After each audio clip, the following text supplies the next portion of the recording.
Is this thing on? Mic check.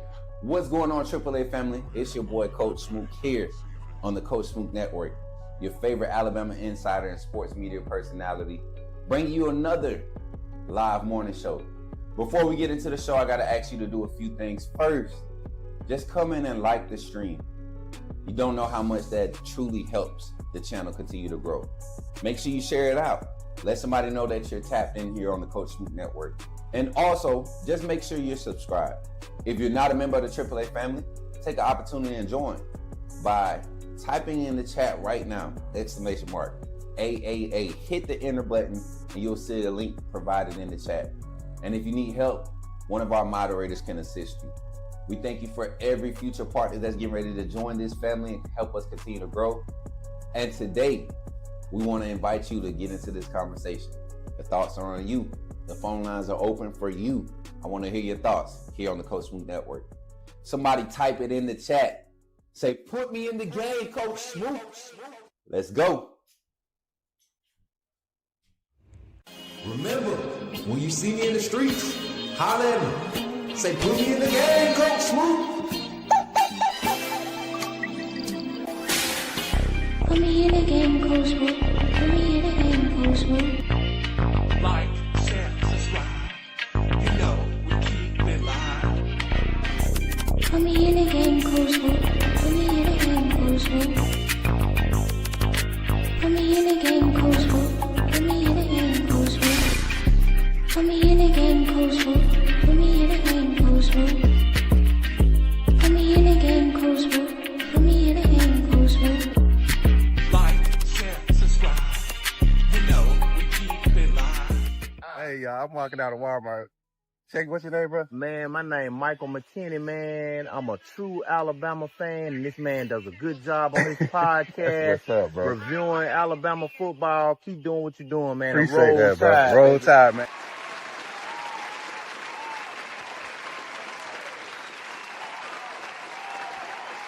Yes, sir. Appreciate y'all for tapping in. My mic Bluetooth hack cut connected. off. Mic hack cut off for a second, y'all.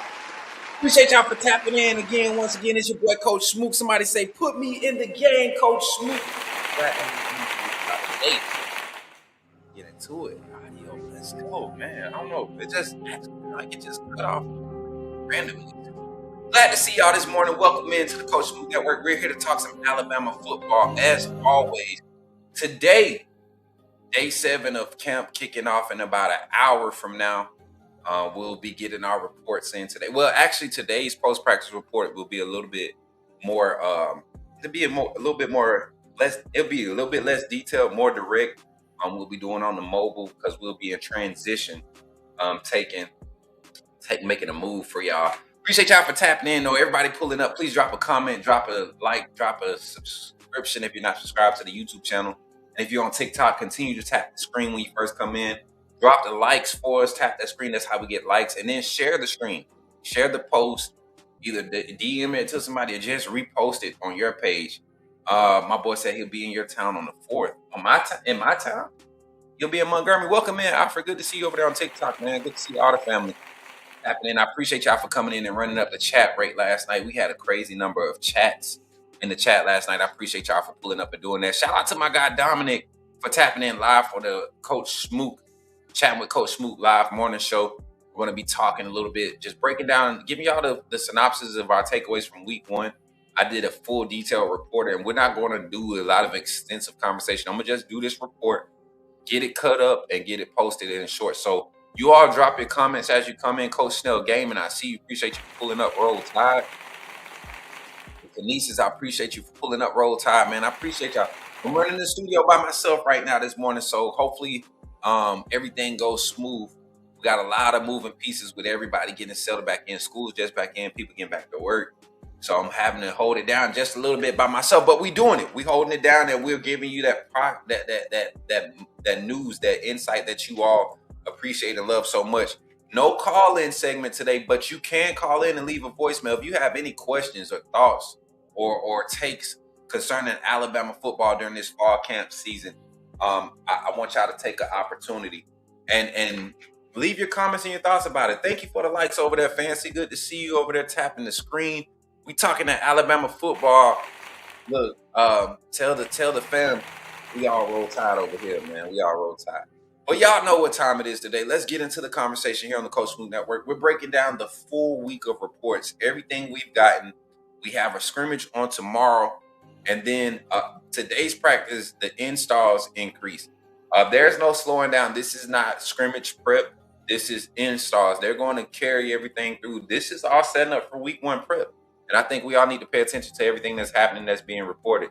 So I got a lot of things to get done with, and we don't want to be live for more than 30, 45 minutes for our Coach Smook pre-practice lives. Yesterday, we almost missed out on the opportunity to get in on a phone call that had us super prepared for our members only live and the information that we released, because long story short, we were actively reporting something as it was happening. So that's the type of connection we have here on the Coach Smook Network. All the haters on Twitter, I love when y'all repost my stuff, and man, y'all just don't know. We've gotten like, I thought, what was her name? I thought she told y'all about my little trick, like the mind control I have over the haters in Bama space, and I don't mind it. It's like me as a believer when dealing with some of the attacks that the enemy sends my way. When you know that you got the victory already and that God's already placed you in a position to be successful or to experience those things, as long as you keep your focus on Him, the weapons may form, but they won't prosper. So Twitter, y'all should listen to, what was her name? Courtney McKinney. Y'all don't remember Courtney McKinney calling me out saying, y'all, he's just posting stuff so y'all can react to it? That wasn't the case, but when she said that, it gave me an idea. If people don't pay attention to what I got to say, then when I post, I shouldn't have no reactions. I shouldn't have no views. Nobody should be scrolling and actually clicking on my Twitter feed or my tweet and reading it and typing it and deleting it and be like, nah, she's told me. But you know what's crazy? This is what happens when you're content creator. You start learning how you make your money, right? Twitter don't pay me at all. But their analytics and things, they are so strict in how they're reporting it. If you swiping past a post, they don't count it as a view. You actually have to click on the post to read it for it to count as an actual post view. It's not when you swipe it. So when I go and people say nobody watches your content, nobody cares what you say, but I go and I look at my tweets and I got 5K, 6K views on a regular tweet, or 28K views on a tweet, and 6 comments, and the 6 comments are from troll pages or burner pages from people that, you know, and you go and look at those burner pages and they're supporting some of the people that spoke against you, or they have you blocked. You start putting 2 and 2 together, be like, man, I ain't gonna say the name. Y'all too old to be having burner pages and get mad because I'm getting access that y'all not. Y'all already got the seals. Y'all got all the branding and all of that. Y'all got the overhead, the sponsors and all. Enjoy that, man. Let me forge my own lane. And if anything, you would be trying to connect. You know, I think the fact that I'm an insider that didn't go through them, you know, I didn't get vetted through them. That's their problem.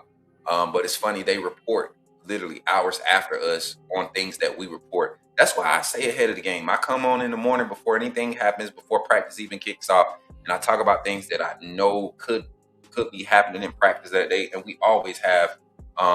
We're always in front of it. So if you're part of the AAA family and you enjoy being in that position, continue to support by liking and sharing, helping us grow.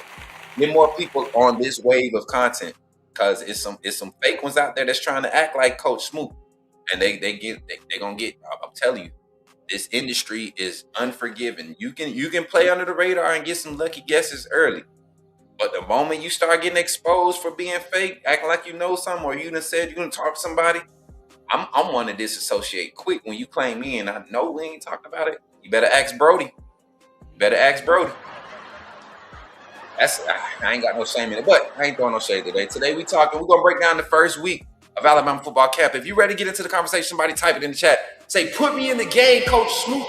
I'm ready to do it. Let's do it here on the Coach Smook Network. Let's go. You're talking about Jalen Milroe and the Pips? The perfect weak side linebacker, right? Put him next to the mic. It's not going to take us a lot of time, but I want to say that I'm excited about what. Okay, forgive me, my brother. What's on your mind?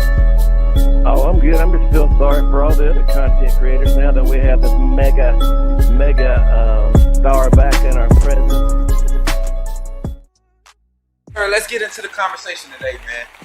I'm ready to do it. Coach Smook has a few things to say, and I'm gonna go over. I feel like doing it just like this. I want to try to do a professional little take. I done wrote stuff down. Y'all know I don't write. I don't really like to type and do detailed stuff.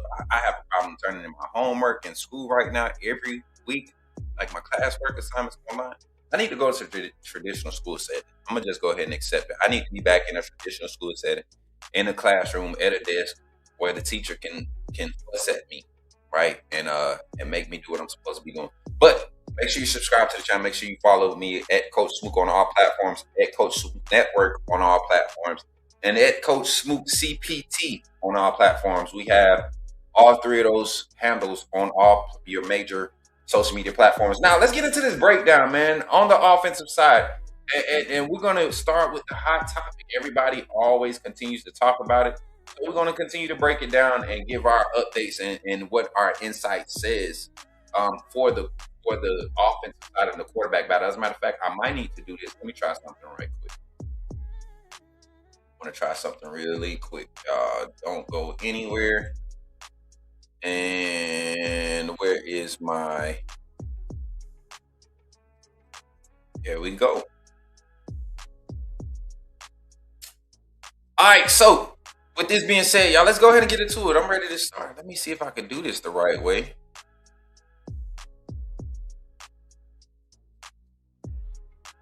All right, boom. All right, so why does it only get that recorded? Oh, we don't need to do that. Okay, we'll take that off. All right, let's get to it. Offensive side. Let's start the quarterback battle. This is what I wrote down. So if y'all see me looking over this way, I'm looking at my teleprompter over there, trying to make sure I read my notes. Appreciate you, Mask Up Daytona. Appreciate you for pulling up. Antoine, I see y'all in the chat, man. Appreciate y'all for pulling up. Like I said, I'm working this thing by myself today. Let's get into it. To a roll tide, and good morning, Antoine. I see you. Good to see everybody. All right, the quarterback battle has been the biggest storyline of the offseason, of course. You know, appreciate the Silver Star too, man. Appreciate all the gifts. Everybody tapping in, donating.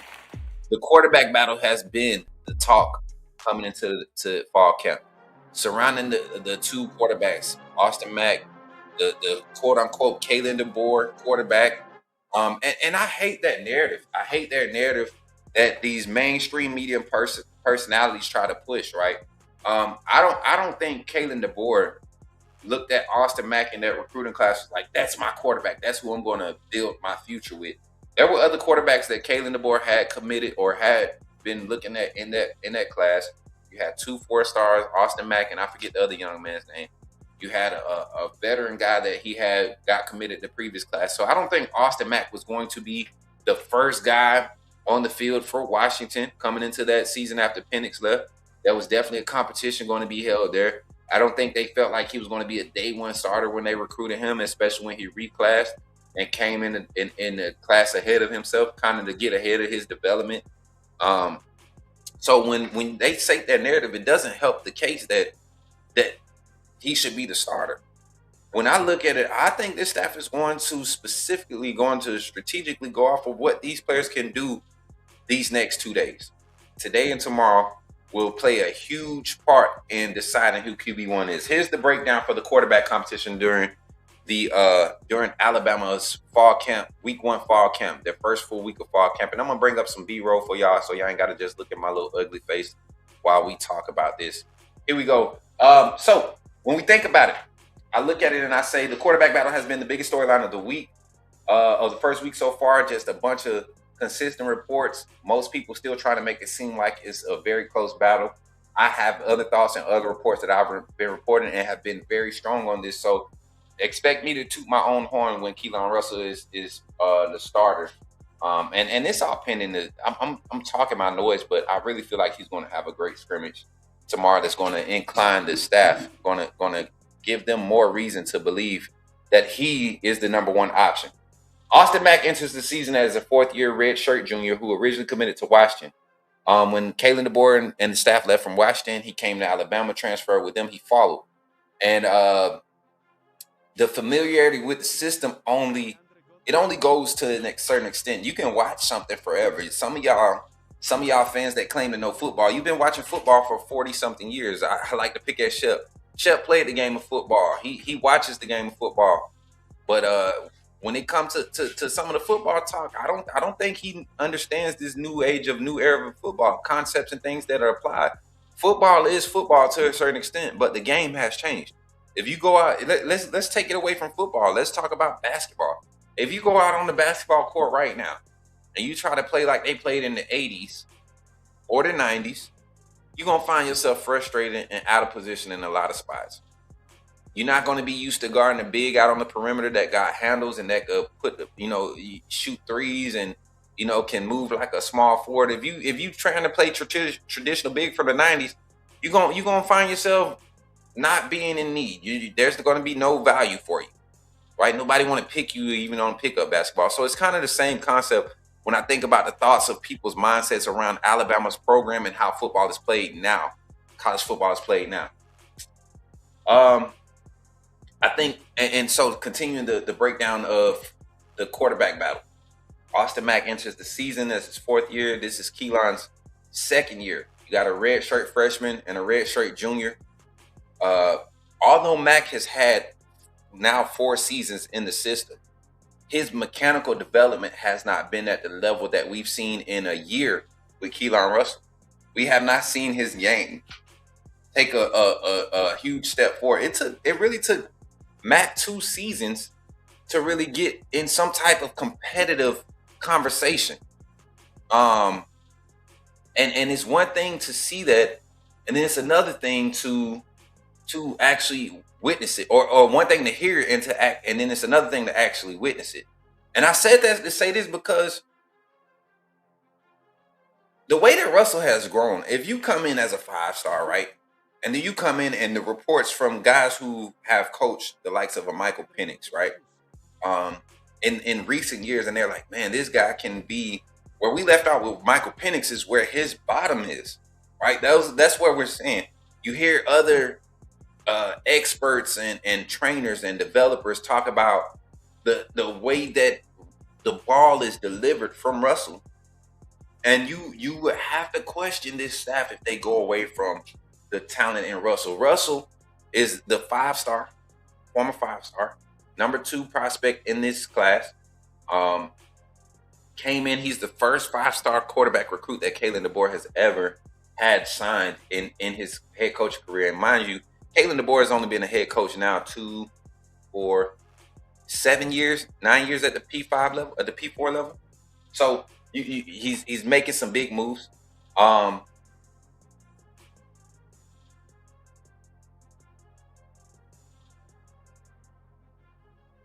And so when we talk about the evaluation, I'm sorry, I had to catch up in my notes. When we talk about the evaluation, what's been the main concern about Russell, right? What did they want to see improvement in him? Command of the huddle, being more vocal and confident in play calling, right? Just understanding what we're asking him to do and be able to vocalize it. Not that he can't execute what we're asking him to do, but we want him to be able to understand and communicate it at a high rate so we don't have to slow down. We don't have to, simplify or dim down the playbook, the play calling for our offense to be at its best, right? And I look at it and I'm asking myself, was that the case last year for Russell? Because when I look at the type of plays that he ran in spring ball and he ran in mop-up duty in the season, and I look at what they did with Austin Mack, nothing was different. Nothing was different. I saw Keelan Russell in mop-up duty go to the line and make multiple checks last season. We saw it in the A-Day. I'm getting information about the trust and the confidence during fall camp. The better arm, more elusive with his legs, more confident in using his legs. And then, just the overall production, man. The stats from A-Day were better. The stats for scrimmage 2 in spring camp were better for Russell. all roads are leading to my projection, Keelan Russell being the starter versus ECU. Now, initially in the summer before camp started, and we started getting some actual verbatim reports from the staff and like some context around the evaluation and what they're looking for some of these guys in the quarterback room, specifically between those two, we had speculations. I felt like Austin Mack would be the starter going into ECU game at that point. But as soon as camp started, man, the energy around Russell being the guy, not only was it just like a fan hope, but you look at the product and see how he's producing on the field right now in camp, how he's carrying through all the drills. They're getting so confident to the point where they're saying, this is a situation where we want our team to be able to be ran by the players. Our practice should be player-led practices. Not saying the instructions given out, but we should be able to line up. Guys should know when the horn goes off, what period we're going to, how to line up. Once we announce what drills we're going to be going through, we should have guys stepping up. We should get. Look at this drill. You know, coach, fix that ladder for me so I can get my small stuff like that. And then I think Coach Roach is so happy to have Coach Johnson there. I know we talking about quarterbacks, but just the mentality around the team. Coach Johnson brings a professional presence, another former NFL player that had a great career, right? You're breeding that professional development culture with some of the staff. Not only does he impact the defensive side, but offense with just his experience at the professional level. So when quarterbacks like Keelan Russell are speaking on defensive coaches being a good assistant to him, that tells you he's doing the extra work. We know he's a film junkie. All signs point to Keelan Russell. Now, let's go to the running back room. Let's evaluate the running backs. No, O-line. I'm sorry. Let's go O-line. I want to go to the O-line. This is another area where I believe Alabama has strategically trusted the process. They didn't go out and get a whole bunch of day one ready guys, but for the spots that they did go out and fill the void, you see that they were intentional. Starting off with my projected starting group, I got Jackson Lloyd, Will Sanders, Rustin Delgatti, and Michael Carroll and Javen James as my starters right now. A lot of people, I seen Clint Lamb, my guy. I love when you get on here, when you get on Twitter, man, you get the people talking. But I like when I know I got like an edge. Be it that I'm a one-man army right now with how I have to cover. I have my team, we do production. But as far as getting the information, I'm a one-man army. The information I put out, if I put it out and it's true, and they don't like the fact that I put it out before, then I'm not talking about Clem. I'm just talking about Alabama media person. That y'all see me getting back and forth with some of these guys. But anytime I put something out before them and it ends up being true, there's a strategic twist or they try to put like a strategic seasoning on it to make it seem like I'm not in the loop or what I'm saying wasn't true. And I like it because so many people come in my DMs, man, did you say this? Yeah, go check out the live. I could point to the time frame in the live. They can be like, oh, dang. I'm like, yeah, I said that at 8 o'clock this morning. They talking about something on a 3 o'clock, 7 o'clock, 7 p.m. live in the afternoon. How am I stealing your content, you know? But I saw Clint Lamb was posting about, you know, not being cryptic. I think he was just posting as an evaluation. Austin Mack was handing the ball off to A.K. Deere. And Mal Waldrop and Lloyd Jackson were at the left, the offensive lineman on the left side of the line. And I was like, to me, that don't mean nothing, you know, because I saw Keelan Russell. We seen clips of Russell taking snaps from Delgatti with Michael Carroll and Javen James lined up next to them. And they're just running phases of run scheme in that block of practice. They could be doing heavy run package looks, like just running over phases of it, technique drills, building up for a piece of a scheme. I told you all they were going to be intentional these first 2 days of practice this week with the intentionality on establishing a base for the run game. I'm telling you, right now, there's a space right now we can do with the competition at left guard and right tackle. You want to find combinations. Who meshes best together, right? Right now, Will Sanders is your veteran presence that just knows everything. And Mal Waldrop is your young guy who didn't get a lot of opportunities, but you're confident in how he's communicating everything that you want him to do. And then his execution is getting better day by day. The more he sees, the better he gets. And that's usually what happens when you have film junkies at the offensive line. They need live reps because they literally have anywhere from 300 to 600 pounds of opposing pressure being put on them, play in and play out, 60 some plays a game, 50 to 60 plays a game. You got to deal with handling that. So your mental has to be, already there. And this group is a wealth of quality talent. I look at the starters. We talked about the starters, but behind them, at left tackle, Tyrell Miller, the transfer, he's starting to finally. I think Sunday and Monday's practice. Talking with some of the staff around him, I think Sunday and Monday's practice truly helped him start to kind of get settled. And you're starting to see the guys that came over in the spring this year. The guys that came in spring, they seem to be settling a lot faster this fall. And I think it's truly because you have a nucleus and a consensus, a majority of the roster that had returned from last year's roster and saw things that they didn't want to carry over. It was teammates that kind of, quote unquote, I ain't gonna say get pushed out of the locker room, but you could tell that they didn't fit the mold of the new culture. And now you got new guys coming in, and when you got 120 guys on the roster, you bring in 10 new guys. If those 120 guys have the same mindset, is one thing for a new guy to come in and embrace the mindset. And that's what's happening on the offensive line.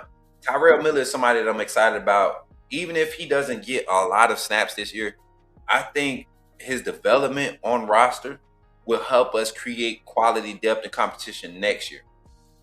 Quality depth and competition, because he's a guy that you might have to move him to the other tackle. Jackson Lloyd is going to be here for at least another season. He'll be eligible for the draft next year as a redshirt sophomore, but he's going to be here for at least another year.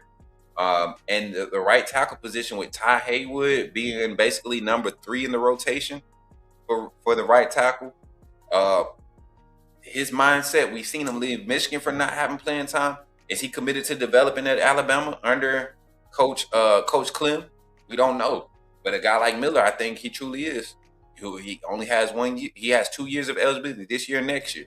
So he don't have as much wiggle room. And his display of skill set on the field has been impactful. You look on the field, anytime you see 65, he's getting mucky and getting dirty. Same thing to me with Ethan Fields, 75. I think he'll be the backup guard behind Michael Carroll. Big frame, big body, another 6'5", 6'3", 6'4", tight frame, 300 pounds, but can move. Very athletic for his size. And then, of course, Nick Brooks is one of the guys I have competing with Javen James at that right tackle position. Now, he is a specimen, 6'7", 315 pounds, 325 pounds, something like that right now. But played previously was at Texas and did not get utilized. And that's nothing wrong with that. He played as a freshman. You saw him go through some growing pains, played very spottily, but has shown up to Alabama. And I'm telling you, Adrian Clem is a dude as far as development and getting these offensive line to commit to the process. So I'm excited about that. Let's go. We're going to keep talking about the O-line. Mal Waldrop is another name. I kept talking about his work ethic coming from Central. I'm very familiar with that program, graduated from Central. But even going back to when Justin Ross was being recruited by Alabama, that's when I really started paying attention to how that area was being recruited. And Central's program, especially on the Pat Nix, it took a change the first couple years, having his son as a starter, splitting reps as the quarterback, but they really started to change their culture. And that carried over. I think they have a new head coach now. That carried over once he took over, and they are a pedigree. And you get guys like Mal Waldrop and Red from that school on the roster, and you see their work ethic and why it kind of trans over. You talk about bloodline and pedigree, right? That their work ethic at Central, it carries through. It sticks with these young men. So Mal Waldrop is not crazy to hear about him. But then you got some guys that I think future wise, next year we will have some competition. You talk about Caden Strayhorn, Chris Booker, Casey Poe, who's some other guys? I can't think of them right off the top of the head, but those are kind of names that's been, when you think about the ones and the twos rotating, it's about 10 guys, 11 guys from the offensive line group that give us that reassurance that we will have some better production on the O-line.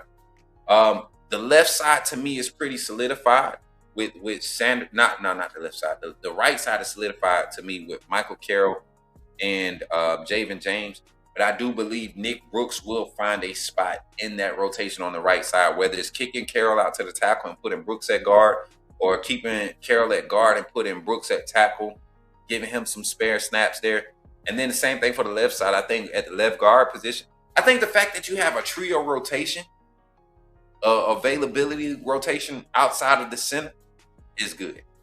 I think once you have to start moving the center a lot, that's when you find a lot of issues on your O-line. But if you got 2 guys at the guard position, or 4 guys basically that are communicating so well that that's the problem that you're finding, and they're also bringing the intensity in the run block, and they're bringing the intensity, they're bringing the time, they're giving the quarterbacks time, they're holding up on most of your pass pressures by the opposing D-line. I think that's what you're going to see. Having 7 guys that you can do that with, and one of the guys not be the center that you're trading out, I think that's good. That's going to set us up. Let's go to the running back room. I'm not putting any labels and stuff on the screen because when we clip it out, I want to be able to put the little personalized one. So RB1, Daniel Hill. I don't care what nobody else is saying. RB1, Daniel Hill. Just because he's labeled RB1 don't mean he's going to get the most carries though, right? And in this offensive scheme, depth chart position don't necessarily mean that's how you're going to be used. You're not going to be used the most just because you're number 1, especially in these skills positions. RB1 says, this is the guy that's been here the longest. We can count on him. He's doing what he can. He's being a leader. And it's no secret, Daniel Hill is a leader in the running back room. He is the leader. He's becoming more vocal. He's leading. Always has been his work ethic has never been in question. Battled through injuries his freshman year. Played off and on injuries last year. First year where he's fully healthy, he's dropped some weight, and that seems to be the fix, to get lean. You don't need all that mass and all that weight bearing you down.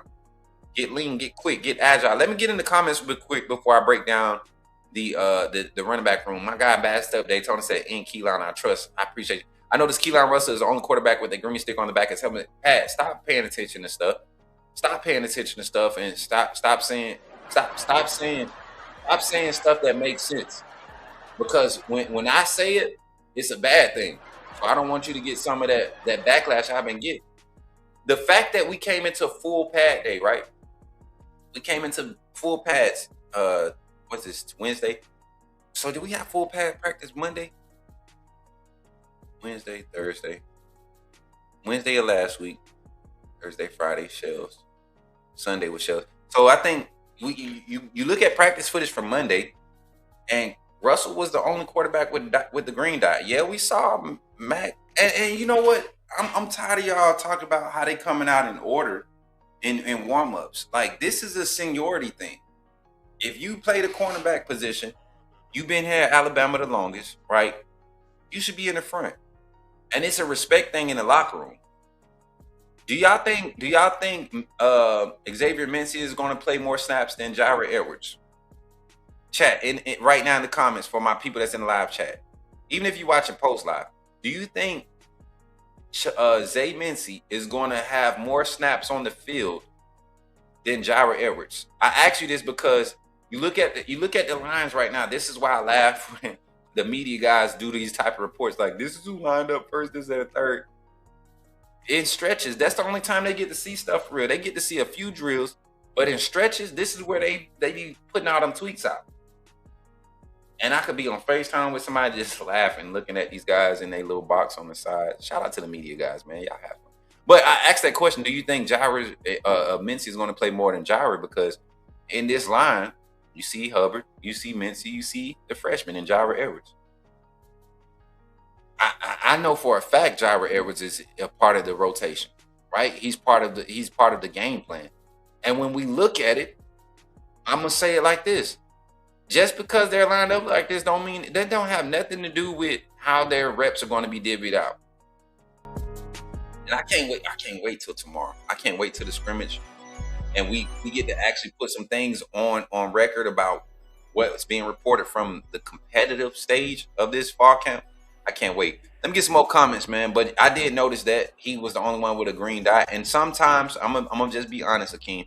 I didn't put too much thought into it. I didn't want to use that as a talking point to shoot down some of these quote unquote insiders that feel like Austin Mack is getting a nod, because there are times in practice. There are times in practice where they're doing maintenance on these headsets and the communication systems. And it might have been a situation for 2 days in a row where Austin Mack just didn't have the quarterback green dot. I need y'all to understand, on defense, you have 2 green dots, right? You can give one to your inside linebacker, your starting Mike. You only can have one green dot on the field at a time. But on defense, the way that Alabama has it, they have 2 linebackers that get assigned the green dot, right? And right now on defense, you see QB Reese with a green dot, and you see, I want to say that was Abdul Sanders. It might have been Caden. I think I seen it might have been Caden, but I didn't see Caleb or Luke with green dot. I didn't see neither one of those 2 with green dot. And you have these people that write for these big networks and stuff that's swarping down. Caleb was coming in to take the mic position. No, why would you bring in a guy that hasn't been in your system, or you haven't developed in your system as a linebacker, Mike linebacker, that's a high volume tackler, and try to slow his natural ability down to be a high volume tackler and just fit?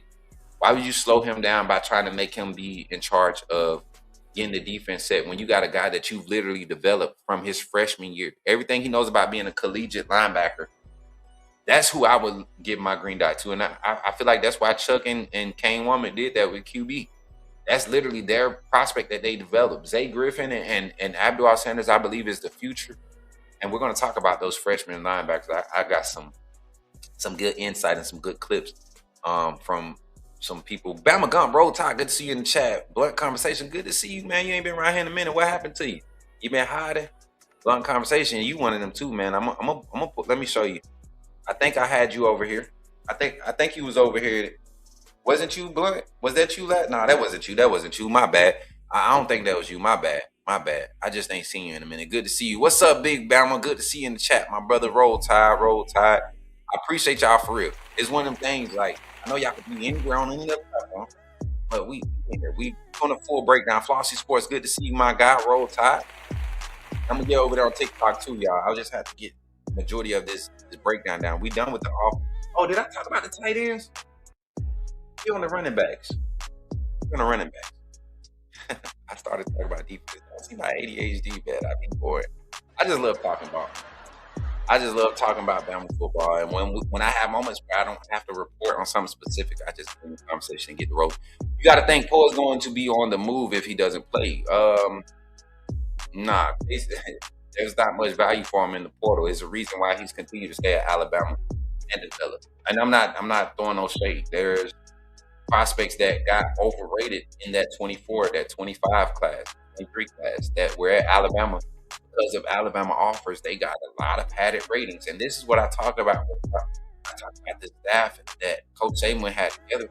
Yeah, they were getting these guys, but were they really fits? No, you saw one characteristic change. Coach Saban, because he was getting old, the game was getting past him, and it was affecting the program. Simple as that. His high school tape was great, but he just got traction at the college level. Nah, even his high school film, man, it wasn't like eye-popping. And that's no slight. Sometimes you see a prospect and you see his base and say, man, I could develop that. If he commits and develops on the trajectory that we want to develop at, you get that. Scans Green says, what's up, Smook? What's good, man? Make sure y'all grab them wristbands. I see a lot of y'all popping in. How y'all fix the run game, Jay? What's up, Jay? Is this JAE, my partner? I seen you on Twitter commenting on one of your posts.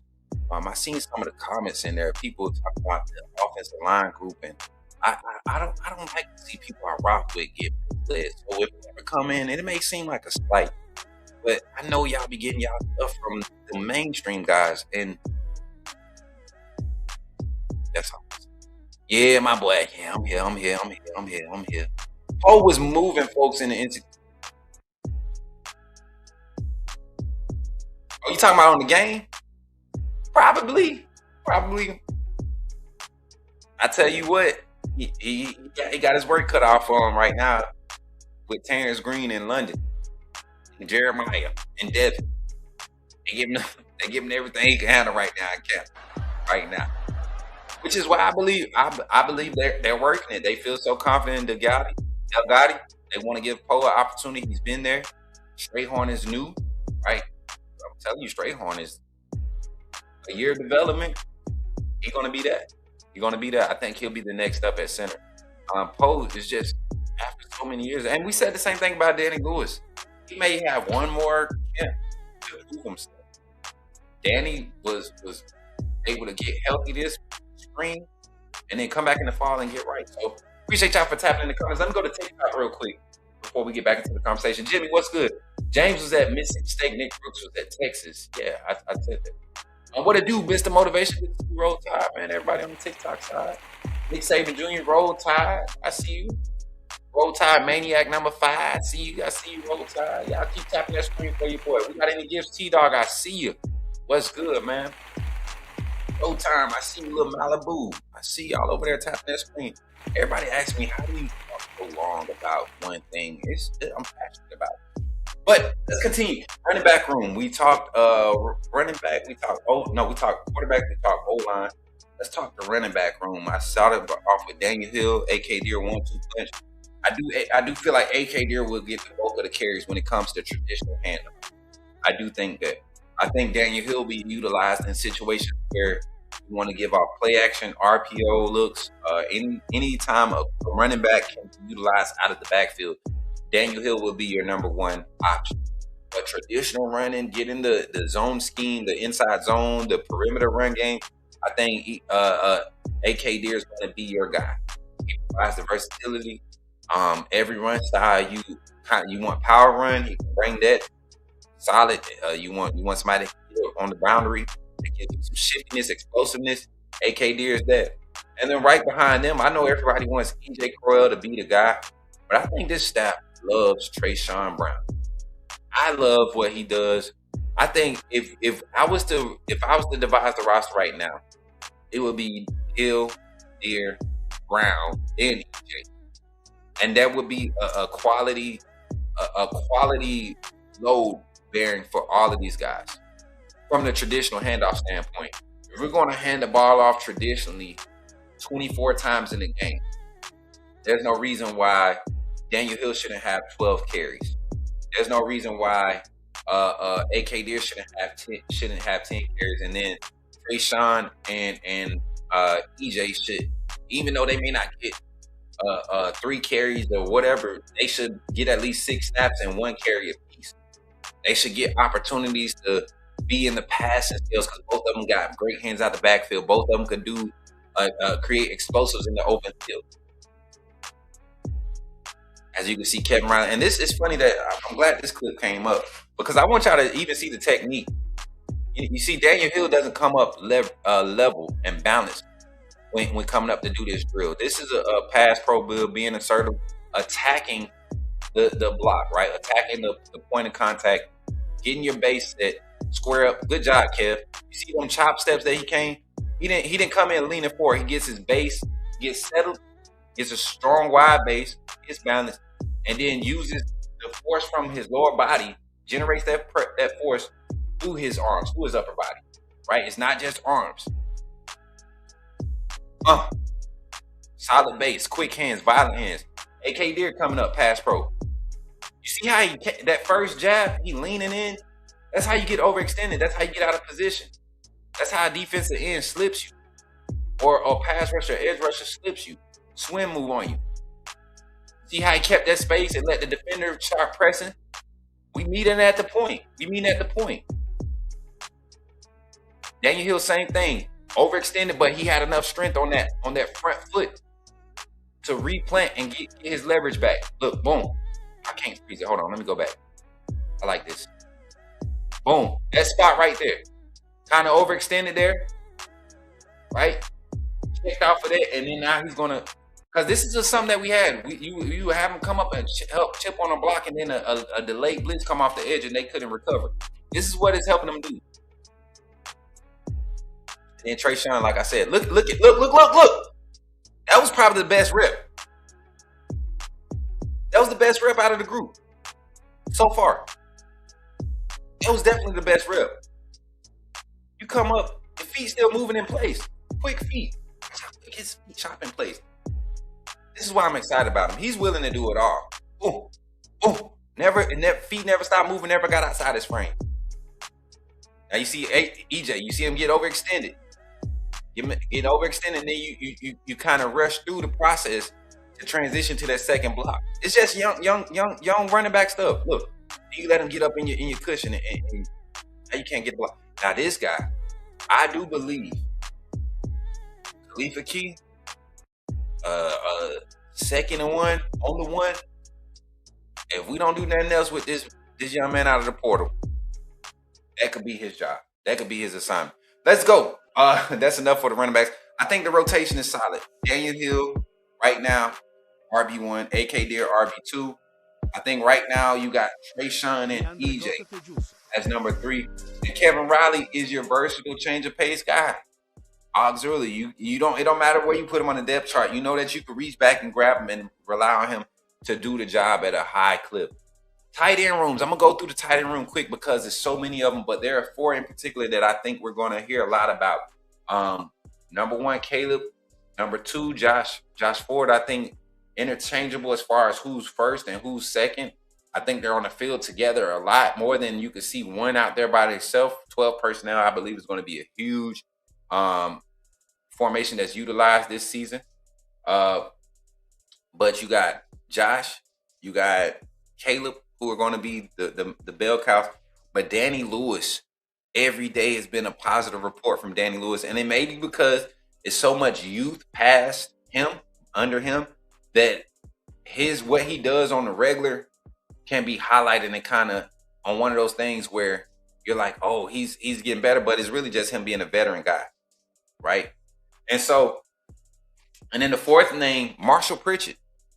Had to have some surgeries last year. Had to have a minor surgery coming into the season last year.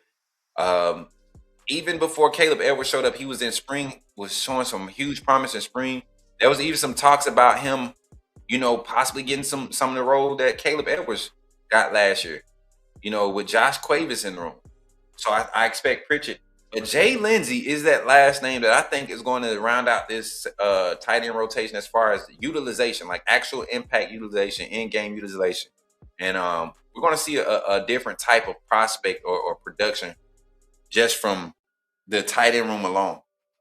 One of the things that was highlighted from the first practice with Shells was the tight end room in passing scales was the beneficiary of the day.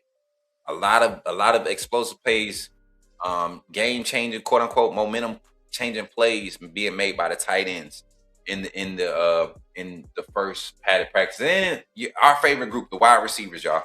I had to go and reevaluate the wide receivers. I've had this thought or this notion around the group for a while now, for probably majority of the offseason, that we were, super loaded with talent. But losing Noah Rodgers, it kind of makes you open that room up a little bit more and really see what you got to deal with. And we're slim. We're slim at the wide receiver position, but with the amount of depth of personnel there, I think we're very top heavy. And when I say top heavy, you got 11 guys in the room right now, 12. I think your top 6 guys are studs. I think the 6-man rotation that we will see, Ryan Williams, Latier Brooks, Derek Meadows, Rico Scott, Sedarian Morgan, and Tyler Henderson, that 6-man rotation, I think that's a crazy good, underrated, nobody's really giving them a chance, 6-man rotation at the wide receiver position. When you factor in the amount of tight ends that we'll be using, the amount of 12-man personnel we should be using, you got a couple versatile guys in Marshall Pritchett, Caleb Edwards, Kevin Riley, Trayshawn Brown that can kind of give you slot, split, snaps. You don't have to worry about these guys getting ran in the dirt. Kind of to break it down a little bit more, we got our synopsis on Ryan Williams. Can he catch the ball this year? That's the only thing the young man is missing. There's no doubt that he's the most explosive, probably one of the most exciting playmakers in that room right now. But he's going to have to be consistent in catching the ball. And that's the only evaluation. He has the speed. He has the IQ. I think he saved Ryan, Jalen Miro and Ty Simpson a lot of times because of how smart he is as a receiver and understanding what he needs to do in order to get open.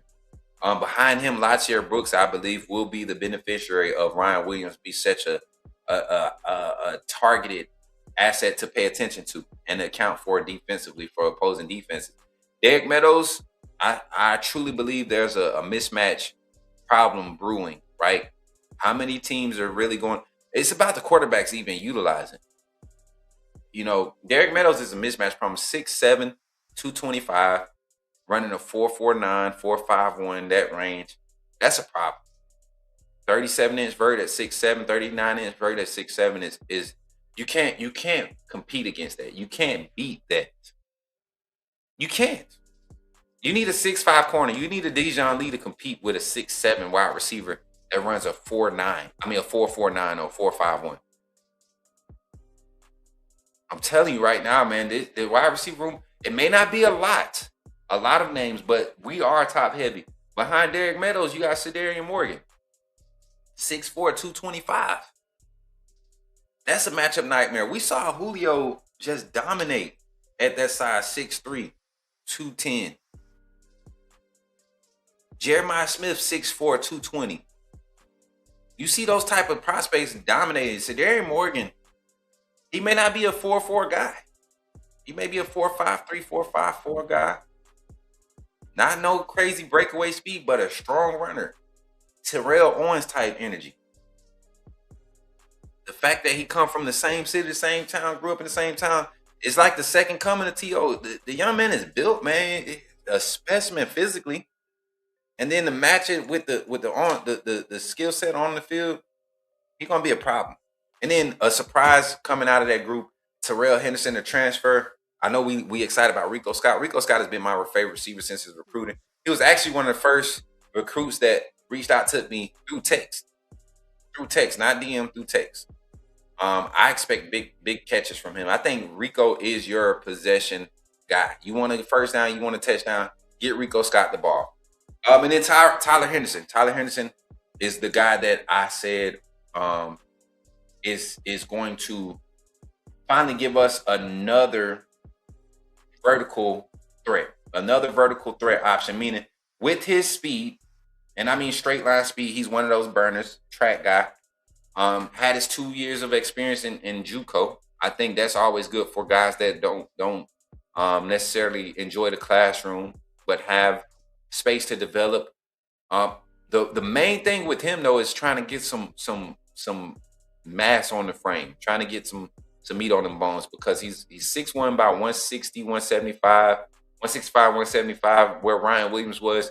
And playing that Z position, playing the slot, you saw what happened. Ryan Williams had to put on some weight trying to play that slot. Now, if it's going to be mostly boundary vertical concepts, you might get a mismatch. I haven't seen enough on his releases, even in his highlight film. I haven't seen enough on his releases to see if that's something that he's savvy in. If he's not, his playing time is going to be limited, because you have to be able to get off the line. The SEC, the secondary, it gets physical. Bump and run coverage is real.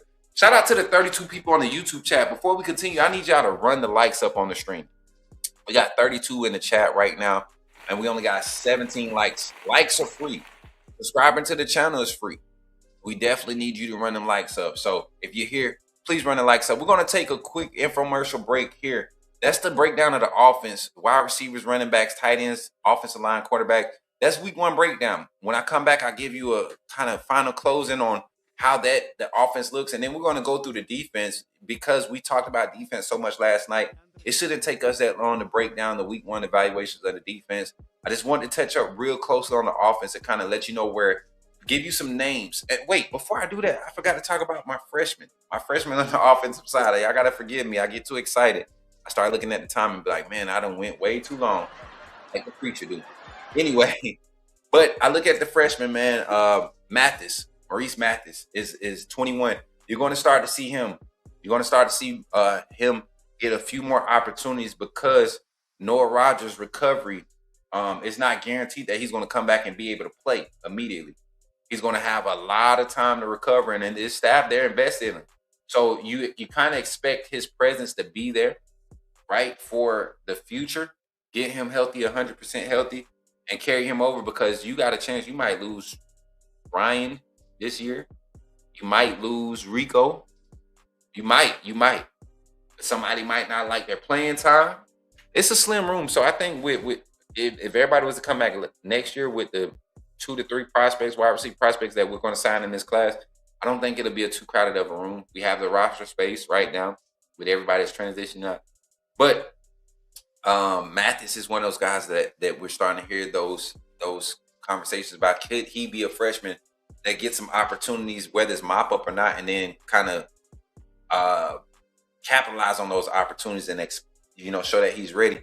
But Aubrey Walker, finally got some information on Aubrey coming in, doing the fall freshman. He's kind of on that fall freshman track, just trying to get used to practice, trying to get used to the workouts, trying to get used to the demands of collegiate ball. But Amari Sapp is quietly out there, just do drills, do assignments. You seen some prep scout work with some of the young guys. They're just kind of, Sapp is one of the names that's like, oh, okay, we might have overlooked a few things in an evaluation of him. And I say he was a developmental wide receiver from the aspect of him playing both sides of the ball. Anytime you have guys playing both sides of the ball in high school, they need a full season to develop on one side of the ball at the collegiate level. Travis Hunter is a rare commodity. And even the first year when he did it, we saw him struggle. It wasn't until year 3 when it got more realistic about his snap count that we were able to see him be a true impact the game of football like he did. So it's not crazy to see a guy like Amari Sapp come in and take his time. Where's the Aubrey guy? He's on the slot. He's a wide receiver. He's one of the slot receivers. Number 26, I believe, is his number. Aubrey Walker, he's either 24 or 20. 24 is Walker. Sapp is 26. And I have something for y'all tomorrow after the scrimmage, I promise you. I hope Alabama go after that big 6'4" DB from Williamson High in Mobile. I seen him hold CD to 2 catches and 7 yards last year. I'm gonna tell you this, Jason. It wasn't him that held CD. It was that D line. It was that D line that held Benjamin Russell and Sedarian to that type of offense. It wasn't just him, but I like him too. I like him. And I honestly thought that he was going to end up transferring to Saraland. I thought he was going to end up transferring to Saraland because they got Keani down there, Keani Snipes. They got him on that defense. I think they still have what's the linebacker's name out of Saraland? I can't remember the young man's name, but they got a stacked defense. If he would have transferred from Williamson to Saraland, that would have been a crazy stacked defense, like Gainesville over in Georgia with Zay and Jam and my boy. Can't think of my young boy name, man. I can't think of his name, man. Oh, he gonna get me. He gonna get me. I feel so bad. Let me go on my phone. I gotta go on my phone. Cause he been quiet. He been grinding, man. He been grinding. I ain't been able to talk to him. Mom's been busy. They got a brand stuff going. He defied a lot of odds for me. I gotta go through my text messages. I can't continue, man. I feel so trash not remembering my boy's name. He's at Duke right now. Aiden. I didn't even scroll to it. Aiden Kane. Aiden Kane is the defensive line prospect that was part of that Gainesville D-line. Him, Jam Matthews, Xavier Griffin. It was another name on that roster that we wanted too. Oh, no, he wasn't on the roster. He just was with them. They was always tight. Kamari Johnson. Mari Johnson was in that class. He wasn't at Gainesville, but he hung with Jam and you kind of. But Aiden Kane, that defense at Gainesville was crazy last year. Too much talent. I think they had like 7, 8 D1 prospects end up signing off of that first team defense. And they had prospects, they had depth behind them that was playing just as many snaps, and that defense was just dominant. Saraland had the opportunity. I thought they were going to get that DB man and bring him in too and be sort of like that. Thompson is crazy stacked on defense this year. I'm talking Alabama high school football for those that don't know. I'm gonna be happy not covering, but going to some of these games and provide some exposure for these prospects. But that's the offense, y'all. That's the offense. Wide receiver room: Aubrey Walker, Mari Sapp, Mathis freshman. Mathis is starting to emerge, right? Seeing 21, getting some opportunities as one of the rotational relief guys. It's good to see that. So with that being said, y'all, we're gonna take our first infomercial break here on the show. Like I said, we got 2 dialogue segments this morning. We're gonna be here. I thought it was gonna be 30 minutes, but I didn't realize how much we had to cover with the offense. If you're not a member of the AAA family, take an opportunity and think about joining us and helping us grow. Become a member, get access to exclusive coverage during fall camp, and once we're in the season, we got some things set up. We're going to be doing some interactions with players, parents, families, staff members. We're coming on hot this season, and as you continue to support that, every time you join, you're contributing to us being able to upgrade our equipment. We need to replace the screen on our laptop, and we also need to replace the camera. We need to fix the camera lens. So every time we get a new member, or we get a donation, a direct donation, or a Venmo, PayPal, Cash App, or a super chat in the live chat, or gifts off of TikTok, is going towards continuing to help the channel grow. So this is the main way to help us grow directly, either direct donor or join the AAA family. And this is how you do so. Check it out. Glad you chose to stop by the channel today. Just wanted to give you an opportunity to really become a part of this community here at the Coach Smook Network. We like to call ourselves the AAA family. The AAA stands for authenticity above all. We just want to give you an opportunity to become a part of this community because we're growing and we're doing something special here as a fan base, not just for Alabama, but the fan community as a whole. We're creating an environment where it's safe to be yourself, be authentic, and meet people who share the same passion you share, whether it's for the same team or not. You can do this by becoming a member of the AAA family. You simply start by just clicking the link provided to you by one of the moderators in the chat, or it'll be pinned to the top of the chat. Click that link. It'll bring you to my homepage. When you get to my homepage, make sure you hit the notification button and turn on all notifications. Understand that there are multiple ways to support the channel, and each level has its perks. You can go through and read each perk. As we continue to grow, new perks will be added to each level. One thing we would like to highlight that all AAA members are greatly appreciated. It does not go unnoticed that you have taken time and hard-earned money to support this channel. Once you join, YouTube is going to ask for some payment information, and make sure you monitor your subscription dates. Also, if you really want to get interactive with the community and find out what's going on, think about joining our Discord family. This is where you can get into all the fan talk of the community, and also there are networking opportunities. Please be mindful that there are rules and that we expect everyone to treat everyone with respect. Also, if you're looking to partner with Coach Smook Network or sponsor, please hit us up at coachsmooknetwork@gmail.com, and our staff will get back to you in a timely manner. I'm your boy, Coach Smook of the Coach Smook Network, and I thank you for supporting this channel.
Y'all, let's get into it. Let's go ahead and let's end this show with our breakdown of the defense, man. I know everybody We had some crazy good phone calls about the defense last year. We broke it down. So I kind of just want to give the week. I just want to kind of give the synopsis of the week. We really broke it down yesterday, so this should be really quick, 5 minutes at max. You look at the D-line rotation. I think that's where all the hype is. The D-line, the type of prospects that we're going to be able to put out on the field defensively. We talked about it a little bit earlier at the beginning of the show. We talked about how much talent is there. We heard Kane Womack kind of expound on the versatility of certain personnel in that room and how they should be utilized this season. One thing about the defense though, this year, I do believe, because of how aggressive Kane Womack initially wants to be in the front, I think we will see some early explosives, right, against this defense that won't necessarily hurt us, but will help us grow. It's going to set it up to where people feel like that's going to be a weak spot for this defense. And because of the experience and the veteran presence on the back end, that's going to play into our advantage. For example, Coach Womack talked about the front, how versatile that was, how they could use some of their bandit assets to drop in coverage after showing pressure. We talked about play calls that kind of that look like that, with Yanzi Pierre being able to drop into coverage, Desmond Zulu, Justin Hill, right? Even guys like Devin Tompkins. Even in this clip right here, you're going to see some D linemen doing drop back drills, right?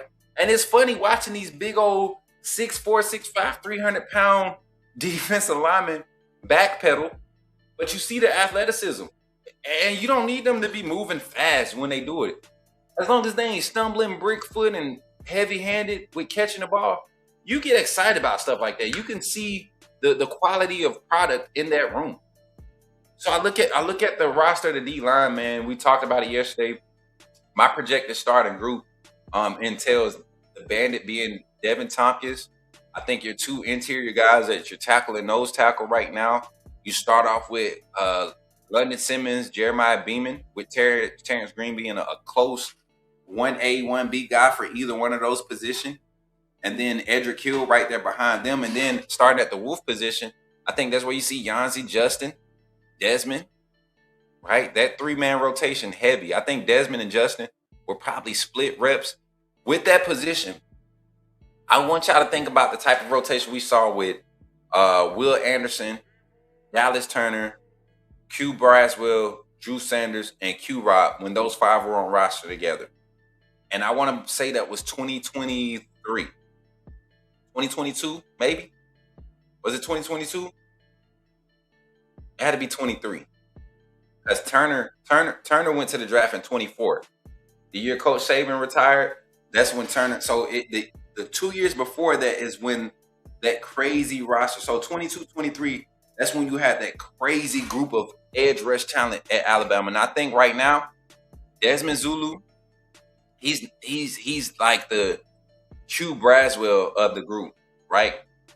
And then Yanzi and Justin Hill are your Dallas and your Will of the group. Q Rob, the young guy. You got Jameer Matthews is there. Corey Howard is there coming off the edge.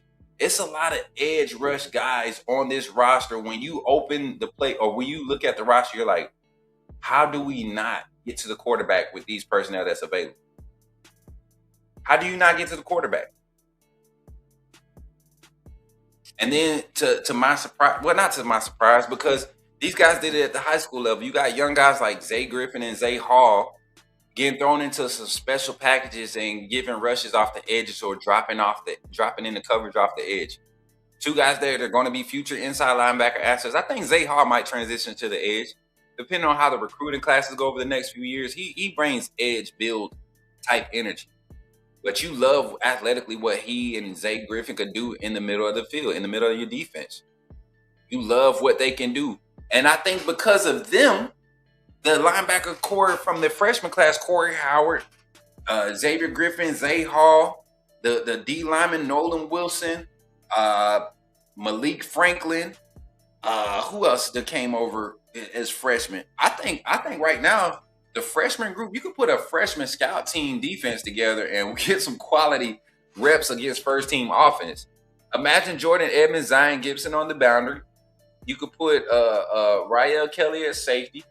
You might need to find another strong safety, a couple of safety assets. Zay Mincy could go up there. He needs to work up at the free safety. But you get Rael Kelly as strong. Your nickel corner spot, you got plenty of guys that can go and get some reps there, right? Nick Sherman, who's coming there trying to get acquainted, provides a veteran presence. I know it's to some like a junior, a redshirt junior, that would seem like disrespect, but in Alabama, scout team is like playing first team at a lot of other schools. So I think that's what you get when you talk about the extensive nature of the defense, and the personnel on all ends, right, on the front and on the back end. And then, of course, like I said, with the edge rushing room, seeing Hall and Griffin get opportunities to come off the edge, that's exciting, man. Knowing that they're not needed there, but there's going to get opportunities. Griffin came off the edge.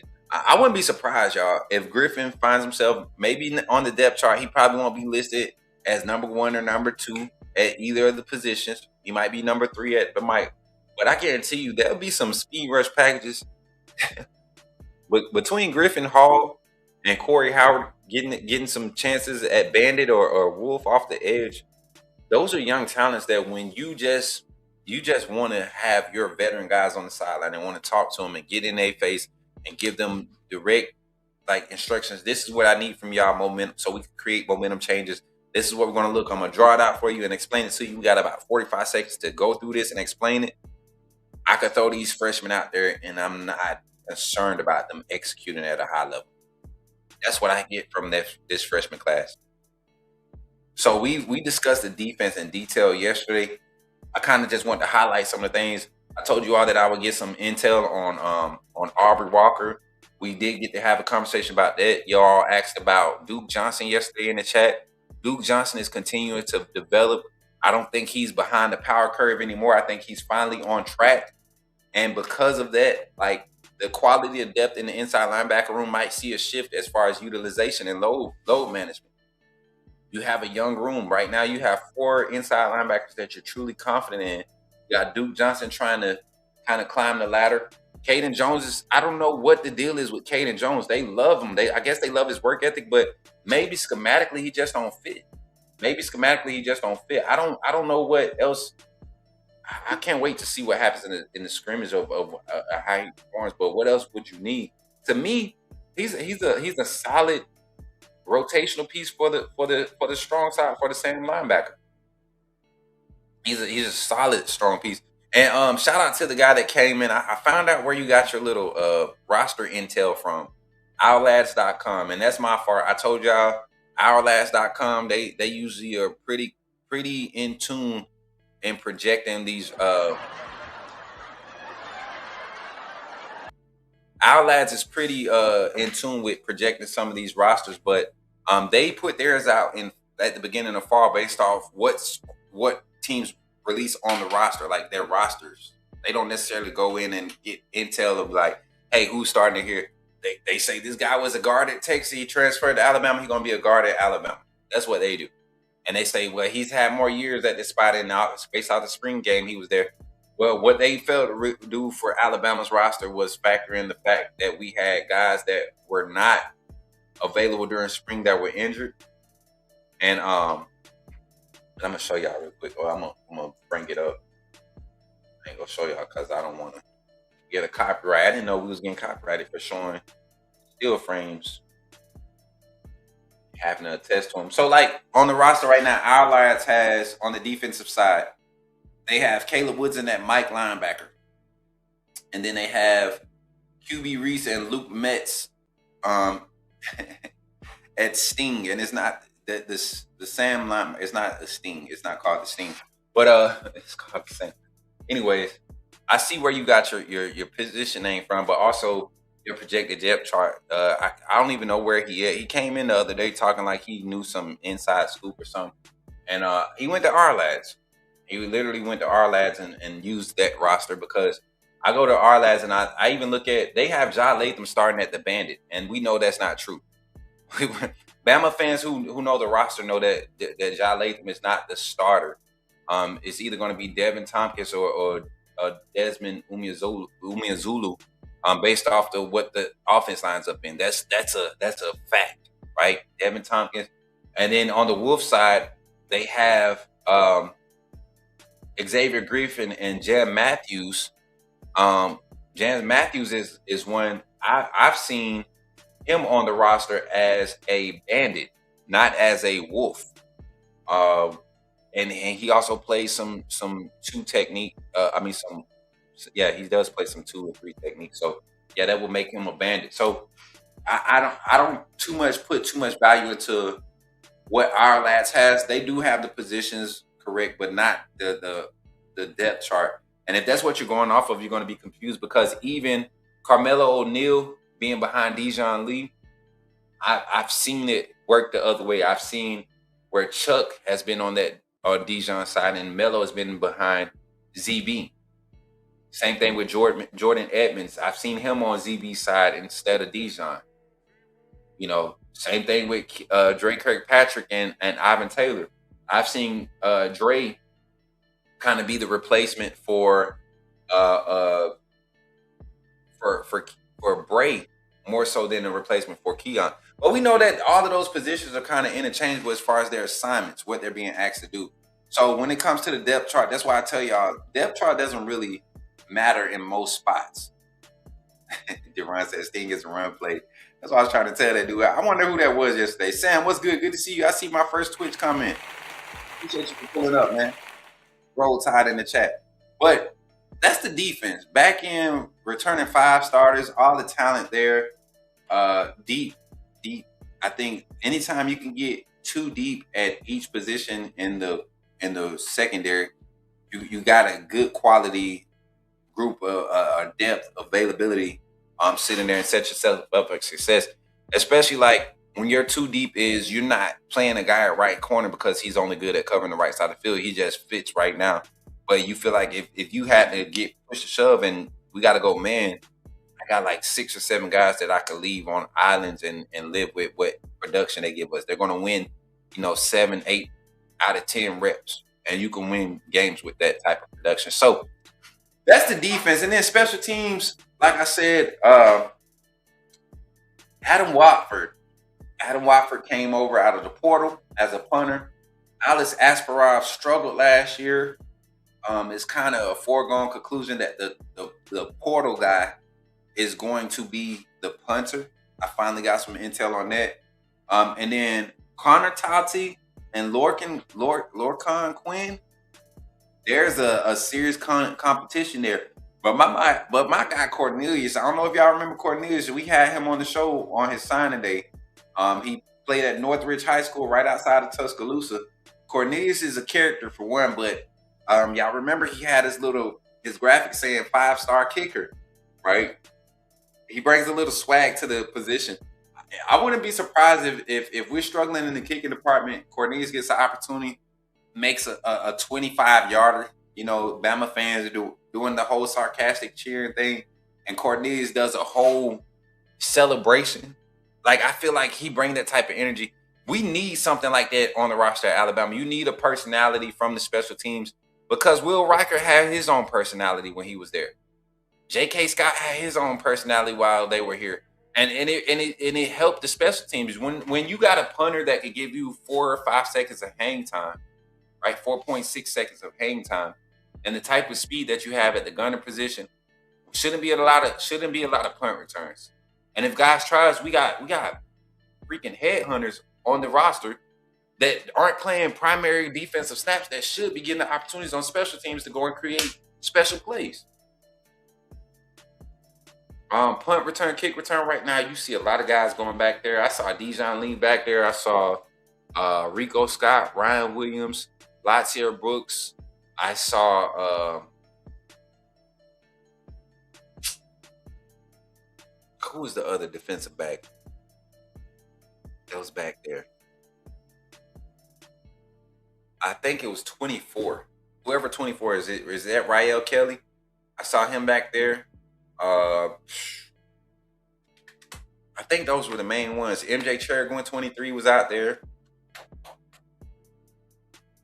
Don't know how that's going to shape up, and usually that's like a field thing. It's like a field thing. Just like Zach said, J.K. Scott was the best punter Alabama had in saving era. He was the best punter ever. Alabama best punter in Alabama history ever. No question about it. If I had to leave y'all with a question, we haven't talked much about special teams as we get ready to close out. Who would you want as your two kick returners on the field for kick return? And who's our punt returner in your opinion? For me, I'm gonna answer. My kick return guy, it gotta be Latair Brooks. Got to be back there. I just think he provides a certain type of explosive elusiveness that you can't teach. And then you got to have a sure-handed physical runner. I think Rico Scott should be the guy for kick return. And then punt return, I don't want a safe punt return guy this year. I want a smart punt return guy that's not scared to, take a few chances in creating some momentum plays. And I think you get that and you can live with that with young guys, especially when you test them early. So the likes of an Amari Sapp, Aubrey Walker, Latair Brooks, shifty guys, speed guys, even Tyler Henderson. I don't know. You know what? With Henderson, I don't think he's very protective of the ball. He's a prototypical. I don't want to call him a prima donna. I don't want to do that. He's a pretty boy wide receiver though. Let's be honest. He's not physical any means. He's not a physical specimen. So you don't want him worrying about getting hit. But he is fast. If there was some way to set him up to be a punt returner on kick return, man, I think we'll benefit. He's a burner though. We got some burners in the wide receiver room. But that's the group. Who would you want as your two kick returners and your punt returner on the Alabama special teams? Listen, y'all, I appreciate y'all for tapping in today. That was, to me, a great segment. I feel like I covered a lot. And hopefully we'll be able to clip everything we need to clip and be able to project it the way we need to project it. So everybody that's getting the late reports post-practice, about everything that's going to be going on, they start to see the quality of product that we put out. But today, post-practice report, I think we'll be in the line with trying to there'll be a lot of reports on as far as the run game continuing to develop. But today, I think there'll be an intentionality on how to build the second phase of the run game, right?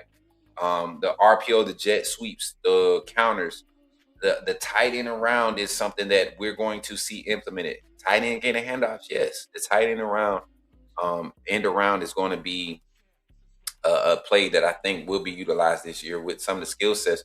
Josh Ford is used to taking handoffs. Caleb Edwards is used to having the ball in his hands, making plays, right? So I wouldn't be crazy to hear stuff like that. But defensively, I think we're going to see a lot of the pass rush sets, meaning your interior guys, or you probably see a light rotation of the defensive tackles and no tackles or light load management. I think there's going to be attention on establishing some of the base executions or the base phases of the exotic pressures that we're going to see this upcoming season. That starts today. And so today's reports you might hear a lot of reports of we would kind of struggle here, or we had a hiccup here, we're picking this up. That's what you should hear from today. Because installs went so good yesterday, you expect the staff to kind of push this group of players to the limit, right? As far as their thinking and how they understand what this team needs in order for us to win. So with that being said, I'll catch y'all post-practice report. Today I don't think I even want to do a post-practice report. I might do a quick mobile live explaining what, if anything interesting came from practice. But and we won't do a call and show tonight because I'll be traveling. I got some important things to set up for tomorrow. And I think y'all are going to be excited about it tomorrow. Again, I'm your boy, Coach Smook, your favorite Alabama media personality and Alabama football insider. I said it. I'm your most fit Alabama football insider on the net. When you see me in the streets, holla at me and say, put me in the game, Coach Smook. I catch y'all on the next one. Be blessed, man.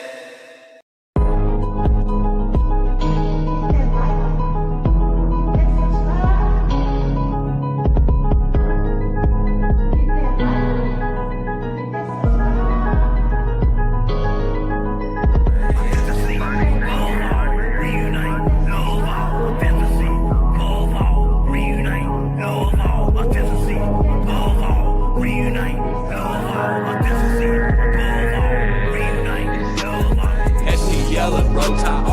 Atlas in my bones, crimson in my veins, talking Bama in the microphone. Look me up on YouTube. True cut straight from the stone. Ain't no selling their retails, I'm exposing what they want.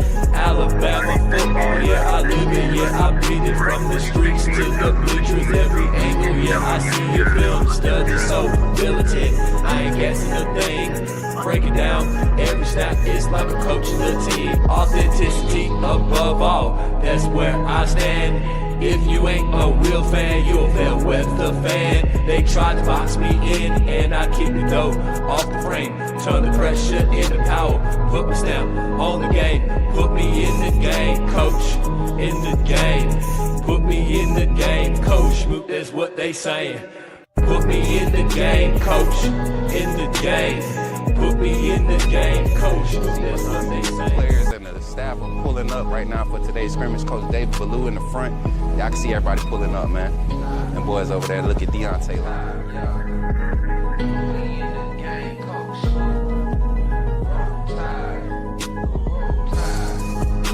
Hey, y'all, I'm walking out of Walmart. Check, what's your name, bro? Man, my name Michael McKinney, man. I'm a true Alabama fan, and this man does a good job on his podcast. What's up, bro? Reviewing Alabama football. Keep doing what you're doing, man. Appreciate that, bro. Roll Tide, man.